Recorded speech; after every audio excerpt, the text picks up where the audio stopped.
എന്താണ് Sukanya Samriddhi Yojana? From the very beginning Beti Bachao Beti Padhao, അതായത് girl ചൈൽഡിനായിട്ടുള്ള ഒരു ഇൻക്രീസ്ഡ് ആയിട്ടുള്ള അവരുടെ ഒരു എംപവർമെൻറ്റിന് വേണ്ടി കൊണ്ടുവന്ന സ്കീമാണ്. അതോടൊപ്പം തുടങ്ങിയതാണ് ഈ സുകന്യ സമൃദ്ധി യോജനയും സുകന്യ സമൃദ്ധി അക്കൗണ്ടും. ഗേൾ എന്നുള്ളത് ഒരു ലയബിലിറ്റി ആയിട്ട് കാണാതെ അവരൊരു അസറ്റായിട്ട് കാണാതെ അവർക്ക് വേണ്ടി നമ്മൾ ഒരു ഫൈനാൻഷ്യലായിട്ട് സേവ് ചെയ്യുക എന്നുള്ളതാണ് അവിടെ ഉദ്ദേശിക്കുന്നത്. വേട്ടയ്ക്ക് ഏറ്റവും കൂടുതൽ ഇൻട്രസ്റ്റ് കിട്ടുന്നത് ഒരു പക്ഷേ സുകന്യ സമൃദ്ധിക്കാണ്.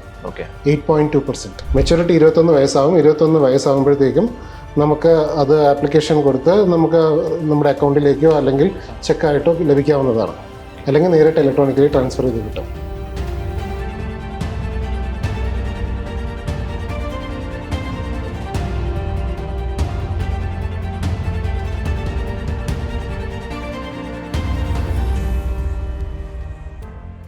നമസ്കാരം. സുകന്യ സമൃദ്ധി യോജനയെക്കുറിച്ചാണ് ഡോക്ടർ വിഷ്ണു അംബരീഷ് സാർ നമുക്ക് പറഞ്ഞു തരാൻ പോകുന്നത്. Director of postal service, south Karnataka. നമുക്ക് സുകന്യ സമൃദ്ധി യോജന എന്താണ്, അതിനെക്കുറിച്ച് ഡീറ്റെയിൽ ആയിട്ട് സാറിൽ നിന്ന് മനസ്സിലാക്കാം. വളരെ പോപ്പുലർ ആയിട്ടുള്ള ഒരു സ്കീമാണ്. PPF പോലെ തന്നെ പോപ്പുലർ ആയിട്ടുള്ള സ്കീമാണ് സുകന്യ സമൃദ്ധി യോജന. സോ പ്രേക്ഷകർക്കായിട്ട് എന്താണ് Sukanya Samriddhi Yojana? From the very beginning. എനിക്കൊന്നൊരു 2015 തോന്നുന്നു ഈ ബേട്ടി ബച്ചാവോ ബേട്ടി പഠാവോ, അതായത് ഗേൾ ചൈൽഡിനായിട്ടുള്ള ഒരു ഇൻക്രീസ്ഡ് ആയിട്ടുള്ള അവരുടെ ഒരു എംപവർമെൻറ്റിന് വേണ്ടി കൊണ്ടുവന്ന സ്കീമാണ്. അതോടൊപ്പം തുടങ്ങിയതാണ് ഈ സുകന്യ സമൃദ്ധി യോജനയും സുകന്യ സമൃദ്ധി അക്കൗണ്ടും. ഈ അക്കൗണ്ടിൽ മേജറായിട്ട് വരുന്നത് നമുക്ക് 10 വയസ്സിന് താഴെയുള്ള പെൺകുട്ടികൾക്ക് ഇത് എൻറോൾ ചെയ്യാൻ പറ്റും. എന്നിട്ട് അവർക്ക് ഈ അക്കൗണ്ട് 21 വയസ്സാകുമ്പോൾ മെച്യൂർ ആകും. 15 വർഷം നമ്മൾ മാക്സിമം 1.5 ലക്ഷം രൂപ വരെ നമുക്ക് പേ ചെയ്യാം. പേ ചെയ്യുന്ന എമൗണ്ട് എനിക്ക് നേരത്തെ പറഞ്ഞ പോലെ ട്രിപ്പിൾ ആണ്. അതായത് ഇടുന്ന പൈസ ടാക്സ് എക്സംപ്റ്റ് ആണ്, എടുക്കുന്ന പൈസ ടാക്സ് എക്സംപ്റ്റ് ആണ്. അതേപോലെ തന്നെ കിട്ടുന്ന ഇൻട്രസ്റ്റും ടാക്സ് എക്സംപ്റ്റ് ആണ് as per the old tax regime. പിന്നെ ഇതോടൊപ്പം ഇതിന് ഉദ്ദേശിക്കുന്നത് ഒരു ഗേൾ എന്നുള്ളത് ഒരു ലയബിലിറ്റി ആയിട്ട് കാണാതെ അവരൊരു അസറ്റായിട്ട് കാണാതെ അവൾക്ക് വേണ്ടി നമ്മൾ ഒരു ഫൈനാൻഷ്യലായിട്ട് സേവ് ചെയ്യുക എന്നുള്ളതാണ് അവിടെ ഉദ്ദേശിക്കുന്നത്. So by 21 they will have a very good corpus which they can, അപ്പോൾ അവർക്ക് അതൊരെടുത്ത് അവരുടെ എഡ്യൂക്കേഷൻ ആണെങ്കിലും അല്ലെങ്കിൽ പിന്നെ അവരുടെ either for marriage in many North Indian states or for any other entrepreneurship also, so you can use it in whatever ways that is required. അപ്പം ഇപ്പോൾ കാണുന്നത് തന്നെ മിക്ക ആൾക്കാരും ഒരു കുഞ്ഞുണ്ടായ ഉടനെ തന്നെ അവരുടെ സുകന്യ സമൃദ്ധിയിൽ ചേർക്കുന്നതാണ്. കാരണം അപ്പോഴാണ് മാക്സിമം ബെനിഫിറ്റ് കിട്ടുന്നത്. 21 വർഷത്തിന്റെ കമ്പൗണ്ടിങ് വരും. പെൺകുട്ടികൾക്കുള്ള ഒരു സ്കീമാണല്ലോ സുകന്യ സമൃദ്ധി യോജന. അപ്പോൾ അതിന്റെ ഒരു എലിജിബിലിറ്റി എന്താണ്? ആർക്കൊക്കെയാണ് അപ്ലൈ ചെയ്യാൻ പറ്റുന്നത്? പാരന്റ്സ് ആണ് അപ്ലൈ ചെയ്യേണ്ടത്? പെൺകുട്ടികൾ ഡയറക്റ്റ് ആണ് അപ്ലൈ ചെയ്യേണ്ടത്? ഒന്നും പറയാം. ഇല്ല, അത് അങ്ങനെ എലിജിബിലിറ്റി ക്രൈറ്റീരിയ ഒന്നുമില്ല. ആകെ പറയുന്നത് 10 വയസ്സിന് താഴെയുള്ള പെൺകുട്ടി രക്ഷിതാവിന്റെ പേരിൽ രക്ഷിതാവിന്റെ പേരിനോടൊപ്പം ചേർന്ന് അക്കൗണ്ട് സ്റ്റാർട്ട് ചെയ്യാം. പിന്നെ കിട്ടുന്ന പ്രൊസീഡ്സ് പെൺകുട്ടികൾക്ക് തന്നെയായിരിക്കും കിട്ടുന്നത്. പിന്നെ ഒരു മിനിമം ഒരു ഗ്യാരണ്ടി പറയുന്നുണ്ട്, ഒരു കുടുംബത്തിലെ 2 പെൺകുട്ടികൾക്ക് കിട്ടത്തുള്ളൂ. Second child. തേർഡ് പോസിബിലിറ്റി ഉണ്ട്. എങ്ങനെയാണെങ്കിൽ സെക്കൻഡ് ട്വിൻസ് ആണെങ്കിൽ അല്ലെങ്കിൽ ട്രിപ്ലറ്റ്സ് ആണെങ്കിൽ ഒരു എക്സംഷൻ ഉണ്ട്. പ്രായപരിധി അങ്ങനെ വരുന്നില്ല. 10 വയസ്സ് പ്രായപരിധി 10 വയസ്സിന് താഴെ ആയിരിക്കണം. 10 വയസ്സിന് താഴെ ആയിരിക്കണം. ഓക്കെ. അപ്പൊ ഇതിന്റെ ഒരു പ്രധാനപ്പെട്ട ബെനിഫിറ്റ് നമ്മൾ പോസ്റ്റ് ഓഫീസിലെ മറ്റ് ഇൻവെസ്റ്റ്മെന്റ് സ്കീമുകളെ സംബന്ധിച്ചിടത്തോളം സുകന്യ സമൃദ്ധി യോജന എങ്ങനെയാണ് വേറിട്ട് നിൽക്കുന്നത്? വേട്ടയ്ക്ക് ഏറ്റവും കൂടുതൽ ഇൻട്രസ്റ്റ് കിട്ടുന്നത് ഒരു പക്ഷേ സുകന്യ സമൃദ്ധിക്കാണ്. 8.2%. 8.2% ഇൻട്രസ്റ്റ് വരുന്നുണ്ട്. പിന്നെ അതേപോലെ തന്നെ നേരത്തെ പറഞ്ഞ PPF പോലെ 3 ട്രിപ്പിൾ എക്സംഷൻ ഉണ്ട്. ടാക്സബിൾ അല്ല. പിന്നെ ആക്ച്വലി അത് ഉദ്ദേശം ഒരു സോഷ്യൽ കോസ് ആണ്. പ്യുവർ ഫൈനാൻഷ്യൽ കോസ് ആയിട്ട് കാണേണ്ട, ഫൈനാൻഷ്യലി വെരി ബെനിഫിഷ്യൽ ആണ് എന്നുള്ളതാണ്. അപ്പൊ ഇന്ത്യയിൽ ഉടനീളമുള്ള ഒരു സ്കീമാണല്ലോ SSY എന്ന് പറയുന്നത്. പക്ഷെ ഇന്ത്യയിൽ ഔട്ട് ഓഫ് ദിസ് 28 സംസ്ഥാനങ്ങളിൽ ഇത് ഏറ്റവും കൂടുതൽ പോപ്പുലർ ആയിട്ടുള്ള ഒരു സംസ്ഥാനം ഏതായിരിക്കും നിങ്ങളുടെ ഒരു കണക്കുകൂട്ടൽ? ഇല്ല, അത് എല്ലായിടത്തും പോപ്പുലർ ആണ്. In fact 85% to 90% of all Sukanya Samriddhi account open ചെയ്തേക്കുന്നത് പോസ്റ്റ് ഓഫീസുകളിലാണ്. കാരണം ബാങ്കുകളിൽ നമുക്ക് സുകന്യ സമൃദ്ധി ഓപ്പൺ ചെയ്യാൻ പറ്റും. പക്ഷെ ആൾക്കാർ കൂടുതൽ പ്രിഫർ ചെയ്യുന്നത് ഈ റിമോട്ട് ആയിട്ടുള്ള വില്ലേജുകളിലെല്ലാം പ്രിഫർ ചെയ്യുന്നത് പോസ്റ്റ് ഓഫീസിനെയാണ്. കാരണം ഇപ്പൊ ഈ സ്കീമിനെ പോപ്പുലറൈസ് ചെയ്യാൻ മുന്നോട്ട് നിൽക്കുന്നതും പോസ്റ്റ് ഓഫീസ് തന്നെയാണ്. ഇപ്പൊ കേരളത്തിൽ ഇതിന്റെ ഒരു പോപ്പുലാരിറ്റി എങ്ങനെയാണ് വരുന്നത്? ഓൾ ഇന്ത്യ ഇതിൽ നമ്മൾ ഏതാണ്ട് 3 കോടി മൊത്തത്തിൽ 3 crore SSA അക്കൗണ്ട്സ് ഓപ്പൺ ആയിട്ടുണ്ട്. ഇപ്പൊ തന്നെ ആയിട്ടുണ്ട്. അത് ഓൾ ഇന്ത്യ തലത്തിൽ അതിന്റെ ഒരു 85% to 90% ഇന്ത്യ പോസ്റ്റ്. ദെൻ ബാക്കി വരുന്നതിൽ കേരളത്തിലെ ആക്ച്വൽ നമ്പേഴ്സ് എനിക്ക് അറിയത്തില്ല. It is available online, but it is very popular. Almost ഈ പോയിന്റിലാണെങ്കിൽ ജനിക്കുന്ന കുട്ടികളെ വരെ അംഗൻവാടികളിലൊക്കെ നമ്മൾ സ്പെഷ്യൽ ഡ്രൈവ്സുകൾ തന്നെ നടത്തി നമ്മൾ അവരെ എൻറോൾ ചെയ്യാറുണ്ട്. ഓക്കെ. അപ്പോൾ സുകന്യ സമൃദ്ധിയുടെ മറ്റ് ചില ഫീച്ചേഴ്സ് ഒന്ന് പറയാമോ? അതിന്റെ മെച്യൂരിറ്റി കാലയളവ് എത്രയാണ്? അങ്ങനെ മെച്യൂരിറ്റി കാലയളവ് കഴിഞ്ഞാൽ എങ്ങനെയാണ് പണം തിരികെ ലഭിക്കുന്നത്? അതിന്റെയൊക്കെ ഒരു പ്രോസസ്സ് എങ്ങനെയാണ് വരുന്നത്? ഇല്ല, എല്ലാ സ്കീമിനെ പോലെയും വളരെ സാമാന്യ എളുപ്പമാണ്. മെച്യൂരിറ്റി 21 വയസ്സാവും. 21 വയസ്സാകുമ്പോഴത്തേക്കും നമുക്ക് അത് ആപ്ലിക്കേഷൻ കൊടുത്ത് നമുക്ക് നമ്മുടെ അക്കൗണ്ടിലേക്കോ അല്ലെങ്കിൽ ചെക്കായിട്ടോ ലഭിക്കാവുന്നതാണ്. അല്ലെങ്കിൽ നേരിട്ട് ഇലക്ട്രോണിക്കലി ട്രാൻസ്ഫർ ചെയ്ത് കിട്ടും. ഇനി 18 വയസ്സിന് മുമ്പേ ആണെങ്കിൽ ചില കേസുകളിലെ എക്സംഷൻസ് വെച്ചിട്ടുണ്ട്. അതായത് വളരെ റെയർ സിറ്റുവേഷൻസിൽ, സ്പെസിഫൈഡ് സിറ്റുവേഷൻസിൽ മാത്രം നമുക്കത് നേരത്തെ എടുക്കാൻ പറ്റും. അപ്പോൾ ഇതിനകത്ത് PPF പോലെ പാർഷ്യൽ വിഡ്രോവൽ അവൈലബിൾ ആണോ? ഇൻ കേസ് എന്തെങ്കിലും എമർജൻസി വരികയാണെങ്കിൽ? അതാണ്, അത് അവർ പറഞ്ഞിട്ടുണ്ട്. ഇന്ന എമർജൻസികൾക്ക് മാത്രമേ അവർ പറയുന്നുള്ളൂ. അത് in case there is a very severe disease, ആ ട്രീറ്റ്മെന്റിന് വേണ്ടി 18 വയസ്സ് കഴിയുകയാണെങ്കിൽ, കല്യാണത്തിന് വേണ്ടിയാണെങ്കിൽ കല്യാണത്തിന് 21 ആകുന്നതിന് മുമ്പേ തന്നെ എടുക്കാൻ പറ്റും. അല്ലെങ്കിൽ സിവിയർ ഫൈനാൻഷ്യൽ ഡിസ്ട്രസ്, ഇങ്ങനെ 3-4 ക്രൈറ്റീരിയ പറയുന്നുണ്ട്. ആ ഒരു ക്രൈറ്റീരിയകൾ മാത്രമാണെങ്കിൽ മുമ്പേ എടുക്കാൻ പറ്റത്തുള്ളൂ.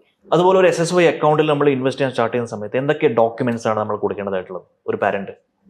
അപ്പം കുട്ടിയുടെ ഒരു ബർത്ത് സർട്ടിഫിക്കറ്റ് ഷോയിങ് ഏജ്, പാരന്റ്സിന്റെ ഡോക്യുമെന്റ്, ഒരു ആധാർ കാർഡ്, ഒരു ഫോട്ടോ. നമ്മൾ ഇതിനു മുമ്പ് സുകന്യ സമൃദ്ധിയുടെ വീഡിയോ ചെയ്ത സമയത്ത് അതിനകത്ത് വന്ന രസകരമായ ഒരു കമന്റ്, പെൺകുട്ടികൾക്ക് മാത്രമേ ഇത്തരത്തിൽ സ്കീമുള്ളൂ, നമുക്ക് ആൺകുട്ടികൾക്ക് എന്താ ഇല്ലാത്ത എന്നൊക്കെ ചോദിച്ചിട്ട് ഒരുപാട് കമന്റുകൾ വന്നിട്ടുണ്ട്. അപ്പോൾ അതിനുള്ള മറുപടി സാറ് ആസ് എൻ ഒഫീഷ്യൽ എങ്ങനെയായിരിക്കും കൊടുക്കുക? ആൺകുട്ടികൾക്ക് വേണ്ടി PPF ആണ് ഏറ്റവും നല്ല സ്കീം. PPF ആണ് ഏറ്റവും നല്ല സ്കീം. അത് ആക്ച്വലി തമിഴ്നാട്ടിൽ അങ്ങനെ തന്നെയാണ്. ഒരു വീട്ടിലെ പെൺകുട്ടികൾ ജനിക്കുമ്പോൾ അവർക്ക് SSAയും ആൺകുട്ടികൾക്ക് PPF എടുക്കുന്നതാണ്. അപ്പൊ അതൊരു PPF മെയിൽ, പക്ഷേ ചെറിയൊരു ഇൻട്രസ്റ്റിൽ വ്യത്യാസം വരും. പക്ഷെ രണ്ടിനും ഓവറോൾ ബെനിഫിറ്റ് സെയിം തന്നെയാണ് അല്ലേ? ഓവറോൾ സ്ട്രക്ചർ ഒരുപാട് സെയിം ആണ്. ലോങ് ടേം ഇൻവെസ്റ്റ്മെന്റ് ആണ്. അതേപോലെ തന്നെ ഒരു 15 വർഷത്തിന് മുകളിലുള്ള ഒരു ദൈർഘ്യമുണ്ട്.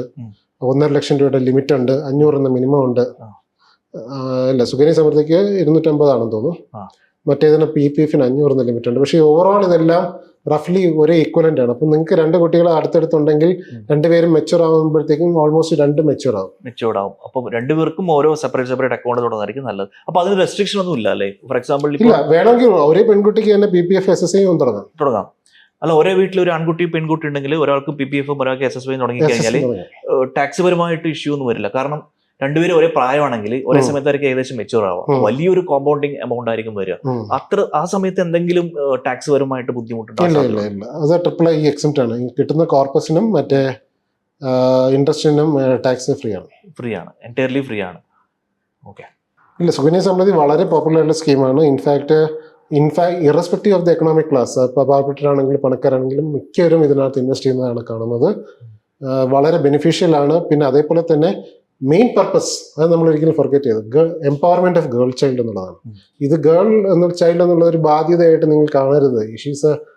She's the goddess of wealth എന്ന രീതിയിൽ, she should have some wealth എന്നുള്ള രീതിയിൽ ആ ഒരു സ്കീമിനെ കണ്ട് ഒരു വളരെ നല്ല അട്രാക്റ്റീവ് ആയിട്ടുള്ള സ്കീം എന്ന് കരുതി ഇതിൽ ഇൻവെസ്റ്റ് ചെയ്യുക. പലപ്പോഴും ഒരു ഗേൾ ചൈൽഡിന്റെ ഏറ്റവും വലിയ ആവശ്യം എന്ന് ആളുകൾ കരുതുന്നത് തെറ്റിദ്ധാരണയാകാം, മാരേജ് ആണ്. അപ്പൊ സുകന്യ സമൃദ്ധി യോജനയും ഒരു മാരേജ് ഫണ്ടായിട്ട് കണക്കാക്കുന്ന ഒരു സമൂഹവുമുണ്ട്. അതിനെപ്പറ്റി എന്താണ് സാറിന് പറയാനുള്ളത്? അതുണ്ട്. പക്ഷെ അത് ആദ്യം നമ്മൾ തുടങ്ങിയപ്പോഴത്തേക്കും, കാരണം നോർത്ത് ഇന്ത്യയിലൊക്കെ എസ്പെഷ്യലി അങ്ങനെയാണ് പലരും കണ്ടിരുന്നത്. കാരണം ഈ മേജർ ഫാക്ടർ ഓഫ് ഡിസ്ക്രിമിനേഷൻ ഒരു പക്ഷെ അതായിരുന്നതാണ്. അതുകൊണ്ട് അങ്ങനെ കണ്ടിരുന്നു. പക്ഷെ ഇപ്പം സമൂഹം കുറേയൊക്കെ മാറിയിരിക്കുന്നു. അപ്പം അത് മാത്രമല്ല, it could be Har education. ഇപ്പം എഡ്യൂക്കേഷനായിട്ട് പിന്നെ നമ്മൾ അതിനെ വായിച്ചു തുടങ്ങി. പിന്നെ ഇതിനെ ഇപ്പോൾ ഓണ്ടർപ്രണർഷിപ്പ് ആയിട്ടാണ് നമ്മൾ കാണുന്നത്. Like a male also, she may have a corpus for starting a fund, she can grow on her own. പിന്നെ സ്വന്തം അനുസരിച്ച് നിലയിൽ പിന്നെ മുന്നോട്ട് പോകാൻ പറ്റും. സോ ആക്ച്വലി ഒരു കല്യാണ കോർപ്പസ് അല്ലാതെ ഒരു എഡ്യൂക്കേഷൻ കോർപ്പസ് ആയിട്ട് കാണാം. ഒരു സ്റ്റാർട്ടപ്പിന്റെ കോർപ്പസ് ആയിട്ടും കാണാം. സ്വന്തമായിട്ട് ഒരു ഓണ്ടർപ്രണർഷിപ്പ് സ്റ്റാർട്ട് ചെയ്യണം. അത്തരത്തിൽ വേണം ഇതിനെ പ്രൊമോട്ട് ചെയ്യാൻ നമ്മളല്ലേ. അങ്ങനെ കാണാം. ഇത് ഞാൻ പറഞ്ഞില്ല, നിങ്ങളുടെ അവരുടെ പാരന്റ്സിന്റെ ഒരു പ്രോഗ്രസീവ്നെസ് പോലെ ഇരിക്കും. അപ്പൊ ഇത് വളരെ, പിന്നെ അത് മാത്രമല്ല, ഇപ്പൊ നമ്മൾ കല്യാണത്തിൽ തുടങ്ങിയില്ലെങ്കിൽ അന്ന് വേറൊരു പർപ്പസ് ആയിരിക്കുമല്ലോ. 20 ഇയർ ആകുമ്പോഴത്തേക്കും സൊസൈറ്റി വുഡ് ഹാവ് ചേഞ്ച്ഡ്, മാറും. We should have changed. But the thing is that at that any point of time, the 20s is the time when people need money. അല്ലേ? 20s-ലാണ് എല്ലാവർക്കും പൈസ ആവശ്യം. അത് ചെലവാക്കാനാണെങ്കിലും, കല്യാണം കഴിക്കാനാണെങ്കിലും, അല്ലെങ്കിൽ പഠിക്കാനാണെങ്കിലും, കോളേജ് ഫണ്ടിനാണെങ്കിലും, വല്ല സംരംഭം തുടങ്ങാനാണെങ്കിലും അതെ അതെ 20s you have to get the money. 50s 60s റിട്ടയർമെന്റിലൊക്കെ റിട്ടയർമെന്റ് പർപ്പസ് ഉണ്ട്, പക്ഷെ അതെ നമ്മുടെ ലൈഫിനൊന്നും ഒരു ഭയങ്കര ചേഞ്ച് ഒന്നും വരുത്താൻ ഫ്യൂലിംഗ് പറ്റുന്നില്ല. പറയുന്ന പർപ്പസിന് വേണ്ടിയിട്ട് എന്തായാലും ആവശ്യമായിട്ട് വരും. ഉം. അപ്പൊ അതുപോലെ തന്നെ ഇപ്പൊ ഒരു വീട്ടിൽ 2 3 കൂടുതൽ പെൺകുട്ടികൾ ഇപ്പോഴത്തെ സാഹചര്യത്തിൽ അത് കുറവാണ്. പൊതുവെ എല്ലാം ന്യൂക്ലിയർ ഫാമിലിയാണ്. പക്ഷെ എന്നാലും ചില പ്രത്യേക സാഹചര്യങ്ങളിൽ 2 കൂടുതൽ 3 കൂടുതൽ പെൺകുട്ടികൾ ഉണ്ടെങ്കിൽ അവർക്ക് SSY അക്കൗണ്ട് തുടങ്ങാൻ സാധ്യമാണോ? ഇപ്പം ഗവൺമെന്റ് റൂൾസ് പ്രകാരം ഒരു ഫാമിലിയിൽ 2 പെൺകുട്ടികൾ എന്നാണ് പറയുന്നത്. പക്ഷെ ഒരു എക്സംഷൻ ഞാൻ പറഞ്ഞ പോലെ കൊടുത്തിട്ടുണ്ട്. അതായത് രണ്ടാമത്തെ പ്രസവത്തിൽ ഒരു 2 ട്വിൻസ് ആണ് അല്ലെങ്കിൽ ട്രിപ്ലറ്റ്സ് ആണെങ്കിൽ ഈ 2 പ്രസവത്തിലെ എല്ലാ ഗേൾസിനെയും കണക്കാക്കുന്നതായിരിക്കും. അതുപോലെ തന്നെ ഇപ്പോഴത്തെ പലിശ നിരക്കിൽ നിയർ ഫ്യൂച്ചറിൽ എന്തെങ്കിലും മാറ്റം വരാൻ സാധ്യതയുണ്ടോ? അല്ല, ഇത് ഇപ്പം ഗവൺമെന്റ് ഇത് ഞാൻ പറഞ്ഞില്ല, മിനിസ്ട്രി ഓഫ് നിങ്ങൾ പൈസ കൊടുക്കുന്നത് മിനിസ്ട്രി ഓഫ് ഫൈനാൻസിനാണ്, ഏറ്റവും സെക്യൂർ ആണ്. അപ്പോൾ ഇത് എന്താണ് പലിശ നിരക്ക് എന്നുള്ളത് ഗവൺമെന്റ് എല്ലാ 3 മാസം കൂടുമ്പോഴത്തേക്കും ഒരു നോട്ടിഫൈസ് ചെയ്യും. ഇപ്പം പക്ഷേ ബാക്കിയുള്ള ബാങ്കുകളുടെ മൂവ്മെന്റിനേക്കാളും ക്രമേണ കുറച്ച് മൂവ്മെന്റ് കുറവുള്ളതായിരിക്കും ഇതിനൊക്കെ ടെക്നിക്കൽ ആയിട്ടുള്ള നല്ല ഫോർമുലാസ് ഉണ്ട്. ഞാൻ പറഞ്ഞ പോലെ PPF ആണെങ്കിൽ അത് 10 വർഷത്തെ ഗവൺമെന്റ് സെക്യൂരിറ്റി ആയിട്ട് ലിങ്ക്ഡ് ആണ്. അതനുസരിച്ച് അവരാണ് കാൽക്കുലേറ്റ് ചെയ്യുന്നത്. പക്ഷേ റെയർലി ഇതിന്റെ ഒരു വന്നതിന് ശേഷം ഒരു 8.7 to 8.1 റേഞ്ചിലാണ് ഉണ്ടായിട്ടുള്ളത്. കുറേയൊക്കെ മാർക്കറ്റ് പ്രിവൈലിംഗ് റേറ്റ്സിനായിരിക്കും, പക്ഷെ generally it is very attractive. In between ഒരു ചോദ്യം ചോദിച്ചോട്ടെ. PPFന്റെ ആദ്യത്തെ പലിശ നിരക്ക് 14%. പിന്നെ അതിപ്പോൾ താഴോട്ട് വന്ന് 7.5ഓളം 7.1ഓളമായി. ഇപ്പം കഴിഞ്ഞ കുറേ വർഷങ്ങളായിട്ട് ഏകദേശം ആ ഒരു റേഞ്ചിലാണ് അത് പോയിക്കൊണ്ടിരിക്കുന്നത്. എന്തുകൊണ്ടാണ് അത് മാറാത്തത്? ഇല്ല, അത് അന്നത്തെ മാർക്കറ്റിലെ റേറ്റ് അനുസരിച്ച് അങ്ങനെ. അന്ന് ബാങ്കുകളൊക്കെ 10-12% കൊടുത്തിരുന്നപ്പം അന്ന് PPF ഒരു പക്ഷേ 14% കൊടുത്തിരിക്കും. ഞാൻ പറഞ്ഞ പോലെ ഇത് ഒരു അന്ന് പെർഹാപ്സ് ഗവൺമെന്റ് ഡിസൈഡ് ചെയ്യും. ഗവൺമെന്റിന് പൈസ വേണം, മാർക്കറ്റിൽ ഇത്രയാണ് പൈസ, അവർക്ക് മാർക്കറ്റിൽ നിന്നും കടം എടുക്കണമെങ്കിൽ ഇത്ര പൈസയായിരിക്കും, അതിന് പകരം നമുക്ക് ബെനിഫിറ്റ് ഉണ്ട് പബ്ലിക്കിൽ നിന്നും. പബ്ലിക്കിന് ഒരു ഇൻവെസ്റ്റ്മെന്റ് ഓപ്പർച്യൂണിറ്റിയാണ്, സർക്കാരിന് അവരുടെ പല പ്രോജക്ട്സ് നടപ്പാക്കാനുള്ള ഒരു ക്യാപിറ്റലും കിട്ടും. അപ്പം അന്നത്തെ കാലഘട്ടങ്ങളിൽ പലിശകൾ ഹൈ ആയിരുന്നതുകൊണ്ട് PPFന്റെ ഒരു പലിശ ഇടയ്ക്ക് 14% വരെ പോയിരുന്നു. പക്ഷേ പിന്നെ അതിനുശേഷം ഒരു കമ്മിറ്റി റിപ്പോർട്ട് വന്ന് കമ്മിറ്റി പ്രകാരം പറഞ്ഞിട്ടുള്ളത് 10 വർഷത്തെ എന്താണോ ഗവൺമെന്റ് ബോണ്ടുകൾക്ക് നിങ്ങൾക്ക് കിട്ടുന്ന വരുമാനം അതിൽ ലിങ്ക്ഡ് ആയിരിക്കും PPFന്റെ ആ ശതമാനം എന്നുള്ളത്. ഇത്തരത്തിലുള്ള സ്കീമുകളൊക്കെ ഇതിന്റെ പോപ്പുലാരിറ്റി ആളുകൾ എങ്ങനെയാണ് ഇത് അക്സെപ്റ്റ് ചെയ്യുന്നത്, അത് നിങ്ങൾ മോണിറ്റൈസ് ചെയ്യുന്നുണ്ടോ? അങ്ങനെ ചെയ്യുന്നുണ്ടെങ്കിൽ അതിന്റെ മെട്രിക്സ് എന്തൊക്കെയാണ്? ലൈക്ക് ഇത് ആളുകൾ ഇത് എങ്ങനെയാണ് അക്സെപ്റ്റ് ചെയ്യുന്നത്, അത് നിങ്ങൾ എങ്ങനെയാണ് അന്വേഷിക്കുന്നത്? ഇപ്പം PPF എന്നുള്ളത് മുമ്പ് എനിക്കൊന്ന് പോസ്റ്റ് ഡിപ്പാർട്ട്മെന്റിലും ഇവർ SSA ആണെങ്കിൽ പോസ്റ്റ് ഡിപ്പാർട്ട്മെന്റിലും ഇപ്പൊ എല്ലാ ബാങ്കുകൾക്കും ഓപ്പൺ ആയിട്ടുണ്ട്. അപ്പൊ ഇവരെല്ലാവരും ഇതിനു വേണ്ടി പ്രൊമോട്ട് ചെയ്യുന്നുണ്ട്. പക്ഷെ ഇപ്പോഴും കുറേയൊക്കെ ഒരു ഫിസിക്കൽ റീച്ച് ഔട്ടിലേക്കാണ് പോകുന്നത്. അല്ലെങ്കിൽ ഇപ്പം കുറച്ചു കാലമായിട്ട് സോഷ്യൽ മീഡിയ റീച്ച് ഔട്ടാണ്. ഇതിൽ നിന്നും മുന്നോട്ട് ഒരു പക്ഷേ ഒരു പ്രോപ്പർ ആയിട്ടുള്ള ഒരു മാർക്കറ്റിംഗ് സെയിൽസ് മെക്കാനിസത്തിലേക്ക് ഇനി മുന്നോട്ട് പോകുമായിരിക്കും. എല്ലാ അക്കൗണ്ടുകളിലും ഞാൻ പറഞ്ഞില്ലേ, ഗവൺമെന്റ് എന്നുള്ള രീതിയിൽ അവർ പക്ഷെ കാണുന്നത് നോട്ട് ജസ്റ്റ് ഓൺ പ്രോഫിറ്റ് അല്ലെങ്കിൽ ഒരു സേവിങ്സ് എന്നതിനപ്പുറം ഒരു പബ്ലിക് സർവീസ് ആയിട്ടാണ് കാണുന്നത്. ഇപ്പോൾ ഡിപ്പാർട്ട്മെന്റ് ഓഫ് പോസ്റ്റ് ഓഫീസിൽ നിന്നും കിട്ടുന്ന വരുമാനം എന്ന് പറയുന്നത് വളരെ തുച്ഛമാണ്. ബട്ട് ദ ഗുണം എന്ന് പറയുന്നത് for the public it is a massively beneficial. അപ്പം it is a public service delivery. It is also അത്രയ്ക്കും ആൾക്കാർക്ക് അറിയുന്നില്ല, ഒരുപാട് ആൾക്കാർക്ക് അറിയാവുന്ന ഒരു പ്രോഡക്റ്റ് ആണ്. പിന്നെ നമ്മളത് ഫിസിക്കൽ റീച്ച് ഔട്ടിൽ നിന്നും എങ്ങനെ കൂടുതലായിട്ട് ഒരു ഡിജിറ്റലായിട്ട് അല്ലെങ്കിൽ മാസ് ആയിട്ട് റീച്ച് ഔട്ട് ചെയ്യാൻ പറ്റും എന്നുള്ളതാണ്. പക്ഷെ എന്നാലും പോസ്റ്റ് ഓഫീസ് ഇത്രയും പ്രിവലന്റ് ആണ്, ആൾക്കാർക്ക് അറിയാം. വേർഡ് ഓഫ് മൗത്ത് പബ്ലിസിറ്റിയാണ് കൂടുതൽ. ഞാൻ ഇത്രയും നിക്ഷേപിച്ചിട്ടുണ്ട്, അനക്ഡോട്ടൽ എവിഡൻസ്. ഒരാൾ പറയുന്നത് ഞാൻ ആവശ്യമായിട്ട് ആ പൈസ എടുത്താണ് ഇത് ചെയ്തത്. അങ്ങനെയുള്ള രീതിയിൽ even without that also there is a very good growth in PPF. ഒരു കൗതുകത്തിന്റെ പുറത്ത് ചോദിക്കുന്നത്, ഡയറക്ടർ എങ്ങനെയാണ് സാറിന് ഒരു ദിവസം എങ്ങനെയാണ് വരുന്നത്? ആക്ച്വലി ഡയറക്ടർ എന്ന് പറയുമ്പോഴത്തേക്കും ഞാനും എൻ്റെ മുകളിൽ ഒരു PMG സാറും ഉണ്ട്. രണ്ടുപേരുടെയും കീഴിലാണ് ഒരു റീജിയൻ ഉള്ളത്. റീജിയനിൽ 10-15, ഇപ്പോൾ സൗത്ത് കർണാടക ആണെങ്കിൽ 15-16 ഡിവിഷൻസും ഉണ്ട്. ഈ ഡിവിഷനുകളിലെല്ലാം അഡ്മിനിസ്ട്രേറ്റീവ് ആയിട്ടുള്ള ഹെഡ് ഇതാണ്. പല അപ്രൂവൽസ്, ഇപ്പം ഈ സ്റ്റാഫുകൾ തന്നെ ഒരു ഡിവിഷനിൽ റഫ്ലി 400 to 500 സ്റ്റാഫ് വരും. So puttu together it might be around more than 10,000 staff. ഈ സ്റ്റാഫിന്റെ പല അഡ്മിനിസ്ട്രേറ്റീവ് മാറ്റേഴ്സിന്റെയും സെൻട്രൽ പോയിന്റ് ഈ ഓഫീസാണ്. ഈ ഓഫീസ് ഇതോടൊപ്പം തന്നെ പല ബിസിനസ് മോണിറ്ററിങ് ഒരുപാട് ചെയ്യുന്നുണ്ട്. അതർവൈസ് ആയിട്ടുള്ള പല മോണിറ്ററിങ് ചെയ്യുന്നുണ്ട്, പല റീച്ച് ഔട്ട്സ് നടക്കുന്നുണ്ട്, ഒരുപാട് കംപ്ലയൻസുകൾ നമ്മൾ ചെയ്യുന്നുണ്ട്. Administratively regional office is a very independent, കുറച്ചും കൂടെ ഒരു ഇൻഡിവിജ്വൽ ആയിട്ടുള്ള ഒരു ഓർഗനൈസേഷൻ ആണ്, headed by a post master general who is my boss. And I am there to assist dum.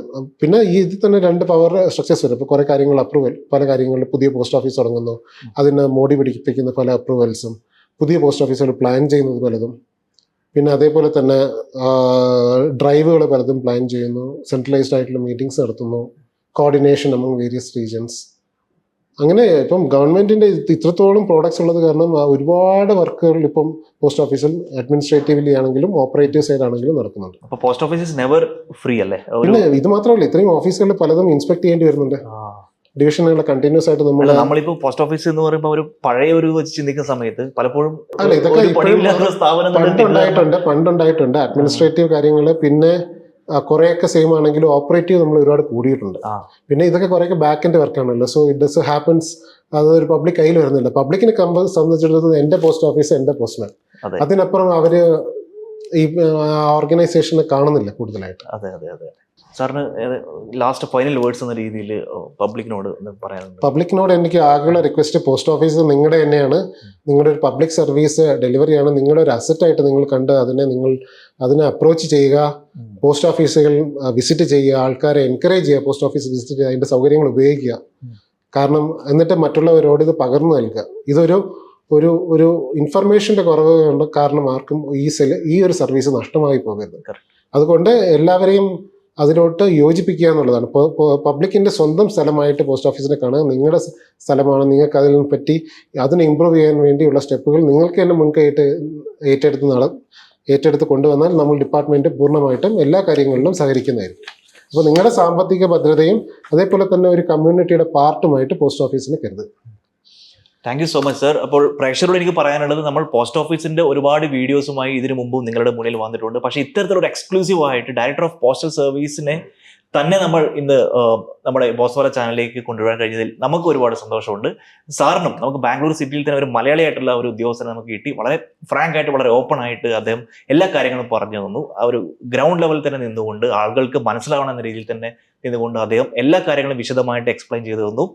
ഒരുപാട് നന്ദി. Thank you so much sir. ഇനിയും നമ്മുടെ ചാനലിലേക്ക് പുതിയ സ്കീം ലോഞ്ച് ചെയ്യുന്ന സമയത്ത് ഞാൻ വീണ്ടും ഇങ്ങോട്ട് വരും. ഞാൻ ഓൾറെഡി ഞാൻ ഡേറ്റ് ചോദിച്ചിരിക്കുകയാണ്. Thank you so much sir. Very nice talking with you. Brand partnerships and advertising എൻക്വയറീസിനായി ഇമെയിൽ ID brand@boswala.com അല്ലെങ്കിൽ 9108014192 എന്ന വാട്സ്ആപ്പ് നമ്പറിലോ ബന്ധപ്പെടൂ. Boswala, be the boss.